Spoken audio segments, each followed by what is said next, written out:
नमस्कार। इधर लगातार कई पोस्ट में मैं यह बता चुकी हूँ, चर्चा कर चुकी हूँ कि बुध की गति अभी धीमी हो रही है, स्थिति में परिवर्तन आ रहा है, जो विद्यार्थियों के लिए बहुत परेशानी का समय हो सकता है। चूंकि बुध विद्या और बुद्धि का कारक ग्रह है और किशोरावस्था का प्रतीक ग्रह है, अतः विद्यार्थी इसमें सबसे ज्यादा प्रभावित होते हैं। दुर्भाग्यवश लखनऊ में एक हादसा हो गया जिसमें कई जानें चली गई। मैं उस शोक संतप्त परिवार के लिए हार्दिक संवेदनाएं व्यक्त करती हूँ। ईश्वर किसी के साथ ऐसा ना करें।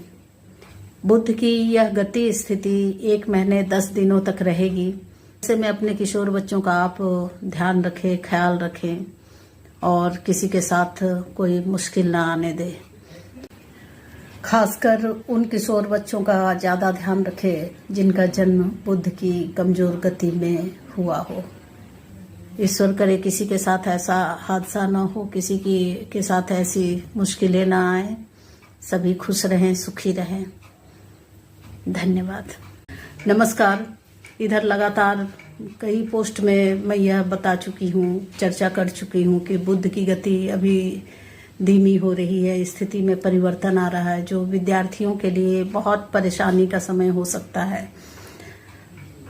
चूंकि बुध विद्या और बुद्धि का कारक ग्रह है और किशोरावस्था का प्रतीक ग्रह है, अतः विद्यार्थी इसमें सबसे ज्यादा प्रभावित होते हैं।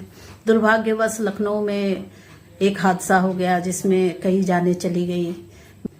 मैं उस शोक संतप्त परिवार के लिए हार्दिक संवेदनाएं व्यक्त करती हूँ। ईश्वर किसी के साथ ऐसा ना करें।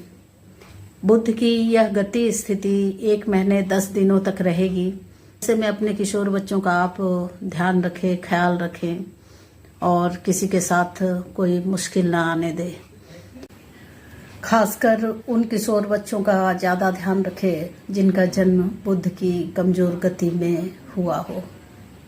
ईश्वर करे किसी के साथ ऐसा हादसा ना हो, किसी के साथ ऐसी मुश्किलें ना आए।